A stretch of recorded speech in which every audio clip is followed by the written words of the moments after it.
ভুক্ত অধিকারের অফিসার ওনারা যারা এসেছিলেন, ম্যাজিস্ট্রেট, ওনারা ওনাদের জায়গা থেকে ঠিক আছে। আমি ডেফিনেটলি আমি বলবো যে এখানে আমার স্টাফদের ভুল ছিল। কারণ আপু ওনারা 2 মাস আগে চিঠি পাঠিয়েছে।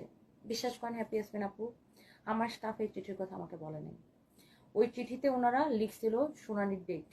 তো চিঠি আমাকে দেখায় নাই, সেক্ষেত্রে আমি শুনানির ডেট বা অভিযোগ গেছে সেটা আমি কিভাবে জানবো? আমার স্টাফ আমাকে চিঠির কথা বলে নাই। আজকে যখন ওনারা আসছে তখন আমি স্টাফদেরকে ধমক দেওয়ার পরে বলছে হ্যাঁ 2 মাস আগে একটা চিঠি আসছিল, ওটা ভুলে গেছে বলতে। ওরা ভুলে গেছে, ওদের এই একটা ভুলে যাওয়ার জন্য আজকে আমাকে এত বড় খেসারত দেওয়া লাগতেছে আপু। অথচ ওনারা যে শুনানির ডেট দিছিল, ওই শুনানির ডেটে যদি আমরা কাগজপত্র নিয়ে যাইতাম, ওখানে এটা সলভ হয়ে যায় আপু। সো একটা স্টাফ চাইলে কোম্পানিকে উঠাইতে পারে, আবার স্টাফ চাইলে কোম্পানিকে ডুবাই দিতে পারে।